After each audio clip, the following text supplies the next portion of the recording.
we are seeing a quiet but steady situation where mobile money players, not just M-Pesa, but mobile money players are becoming a very serious play when it comes to payments across Africa. And it's literally leaving the major payment players like MasterCard and Visa in the dust.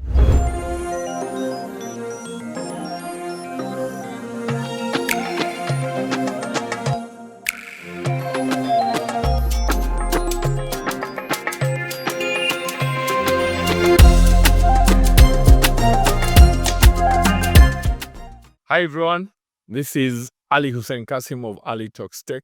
In this week's weekly roundup of Ali Talks Tech, I have 5 interesting stories. 4 of them are fintech oriented. First, I want to speak to UBA Group's LEO chatbot, which is the first chatbot to be integrated with a Pan-African Payment Settlement Scheme, PAPSS, as people in the industry will call it. So is AI now powering local currency trade across African borders? Secondly, I want to speak to Safaricom's M-Pesa's PayPal integration. The question that's on my mind is Safaricom becoming part and parcel of a global financial services royal? Has it stopped just being a mobile money play? We'll talk more about that. Then I want to speak to AfriLabs' $1 trillion ambition. 514 hubs in 53 countries, networks that are making innovation continental. But more importantly for me, AfriLab incorporates hubs beyond your normal, top level cities across Africa like Cape Town, Lagos, Nairobi, Cairo, and going to, as we like to call in Kenya, mashinani, into the tier 2, tier 3 towns across Africa. Is that what's needed to actually create a Pan-African innovation and tech ecosystem? More on that as we move on. Then I want to speak to Ethiopia's domestic card conversation and SanuPay's engagement with one of the banks to launch a local payment card ecosystem. Interesting times. Last but not least, I want to speak to a government fintech-led conversation in Morocco, where Morocco is launching the Dirham and possibly the first CBDC to have ambitions to integrate into the Pan-African Payment Settlement Scheme. Or maybe not. Maybe there is the e-Naira. I don't know. Let's talk more about that. But the question on my mind as I was thinking about this story, how feasible are CBDCs today with the proliferation of stablecoins? Interesting times. Now, let's speak to UBA's ambition on its AI chatbot integration into the Pan-African Payment Settlement System, PAPSS. I think it's important to appreciate and understand one thing. The PAPSS system is Africa's attempt through the Africa Free Trade Zone, through the Afri-Exim Bank, to actually increase intra-Africa trade. Africa only trades 15%. Intra-Africa trade is only 15% of global African trade. And this is something that needs to change. One of the key areas that creates this sort of friction is the lack of the so-called reserve currencies like the US dollar. Now, PAPSS sort of intends to ensure that some of these lack of so-called reserve currencies do not hinder intra-Africa trade. And this initiative by UBA is looking towards ensuring more seamless integration between PAPSS and the banking ecosystem. UBA is present in 20 countries, if I am not wrong. And this particular conversation around AI integration, chatbots into PAPSS should be able to enhance and accelerate the exchange of currency, exchange of trade between African countries. For regulators, this integration will offer real-time data and compliance that's turning central banking into potentially a programmable infrastructure. And this eventually should see other banks plugging into this ecosystem, coming up with their own AI-powered ecosystem plays across the Pan-African Payment Settlement Scheme. My next story is about Safaricom's M-Pesa's partnership with PayPal. This is a deep integration into the M-Pesa app. My last check, I think this is something that is ongoing because I did not see it on my M-Pesa app, but maybe it's something that should be happening as soon as possible. Now, what does this mean? M-Pesa is clearly for me just more than just mobile money. It's financial rails. It's probably the first mobile money platform that has become so integrated into financial services that it has become a de facto financial services rail in quite a number of African countries. Of course, its home country, Kenya. M-Pesa is now in about 7, 8 other African countries. Ethiopia is their latest entry, and they are fighting it out with Telebir. This is crucial for me. It is crucial because this is an African solution, not looking for a problem. It is already solving problems. It is integrated into Kenya's fabric, literally integrated into Kenya's fabric. So this plugin to PayPal speaks to its ability to serve the growing number of gig workers that are becoming an important part of Africa's ecosystem. Kenya's gig workers in the last couple of years have brought in billions of dollars. So you can imagine the ease of payment. That deep integration with PayPal becomes a very, very important issue. Now, remember, PayPal has already integrated with a number of banks, but quite a number of customers have complained about its clunkiness. So with integration with banking apps. So the hope and prayer is that this integration with M-Pesa becomes something that is as easy to use as, pay bills and stuff like that. The other thing that, for me, that is crucial to note is we are seeing a quiet but steady situation where mobile money players, not just M-Pesa, but mobile money players are becoming a very serious play when it comes to payments across Africa. And it's literally leaving the major payment players like MasterCard and Visa in the dust. And that is calling for these players to find ways to partner with mobile money players. And we have seen this happening across the major players. M-Pesa has a Visa virtual card play. MasterCard has invested in Airtel Money and MTN Momo, MTN Mobile Money. So this quiet integration of mobile money into financial services ecosystem is increasingly becoming a de facto conversation.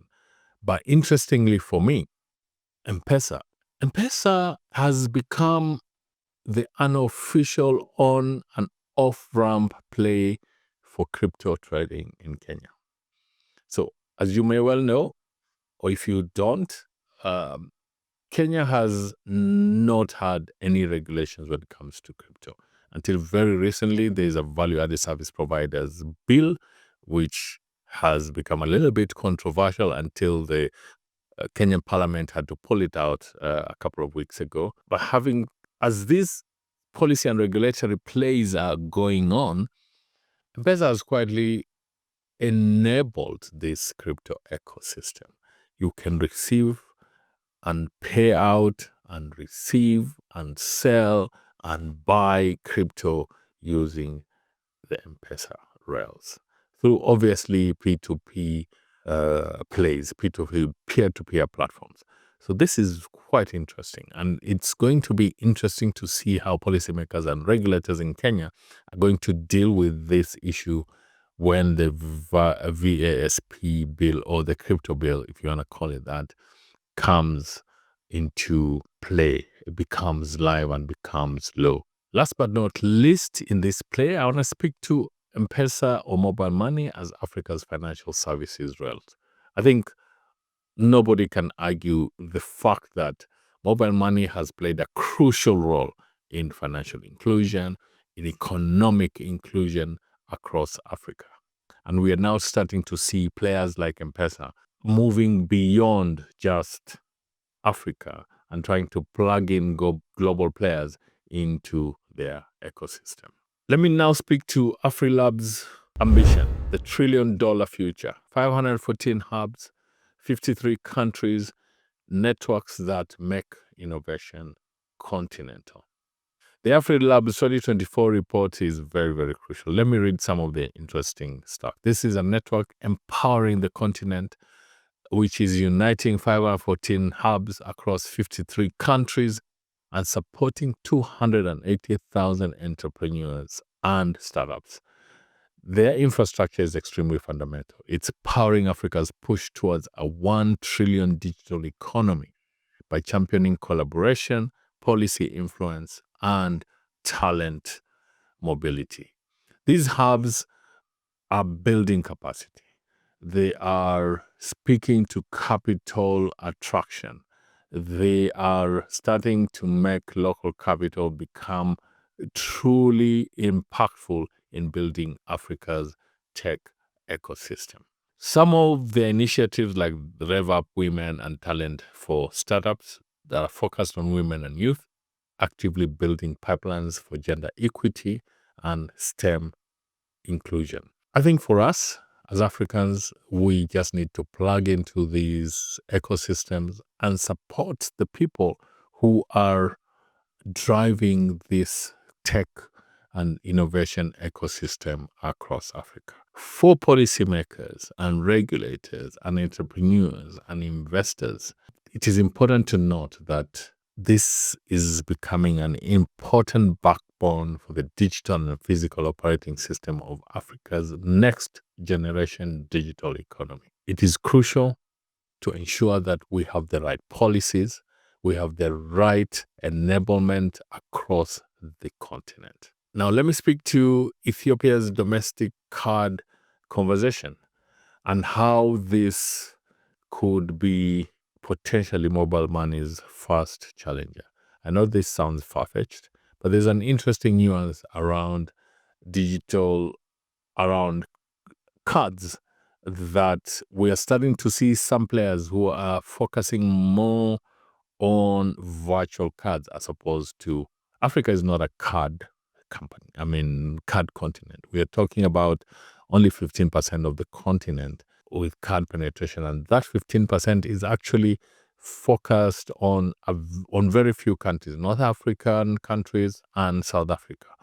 The rest of Africa is a mobile money first continent. So this launch, Ethiopia's first domestic credit card by SanuPay, in partnership with global payment software provider OpenWay, is an interesting one. Ethiopia has long been a very closed market, not just in financial services, the whole economy. So we're starting to see an interesting opening up of this space.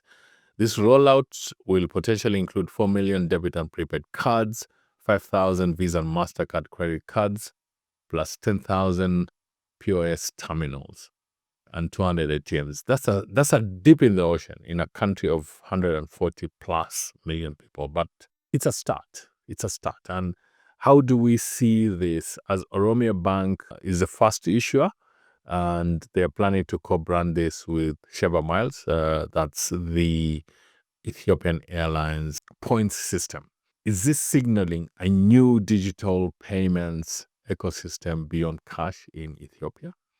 Ethiopia is still predominantly a cash economy. Let's also look at this potential in Ethiopia's fintech landscape awareness or awakening. Historically very cash dominated and very insular, Ethiopia has seen rapid mobile money adoption with Ethio Telecom's Telebirr platform now with around 43 million users. I spoke with some people in Ethiopia a couple of weeks ago, and one of the things that they've talked about is that the model that has worked with mobile money in Kenya as far as agents is concerned cannot be sort of transported lock, stock, and barrel into Ethiopia. What are those nuances? Those nuances are the ones that are going to be the reason where players become winners or they become losers. Virtual cards, in my opinion, are going to be playing a very crucial role here and could be well executed potential rival to mobile money. Now, I want to speak to Morocco's digital dirham. And this is something quite interesting in my opinion. You have two plays here. You have a situation where central banks and governments are saying, no, we need to play a role in this crypto ecosystem. The problem then comes where there isn't enough traction when it comes to distribution. As is the case with central banks, it's a centralized control. And the whole essence of crypto ecosystem is decentralized. So that mix, that sort of congruence is becoming, in my opinion, the death knell of many CBDCs. I hear rumors that the British government is about to shelve their e-pound conversation. So what's different here? How can Morocco make their e-dirham successful?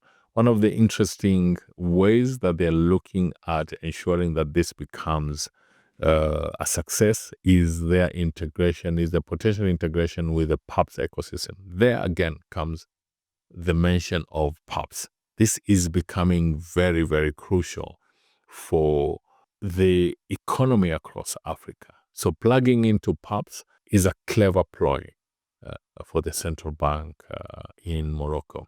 And the way they are looking at this from a regional and global connectivity perspective, they are enabling instant multi-currency intra-Africa settlements through the PAPSS ecosystem. How that's going to be executed is something that we are going to sort of wait and see as this is being executed.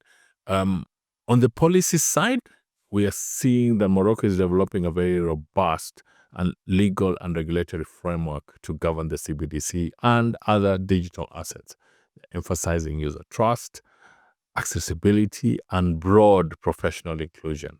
Your guess is as good as mine whether we are going to see a success of this. Last but not least, the bottom line in today's weekly roundup is that the e-dirham is potentially a significant play in the MENA region. Let's wait and see how that plays out. And with that, ladies and gentlemen, I signing off for this week's weekly roundup and looking forward to catching up with you next week. Asanteni sana.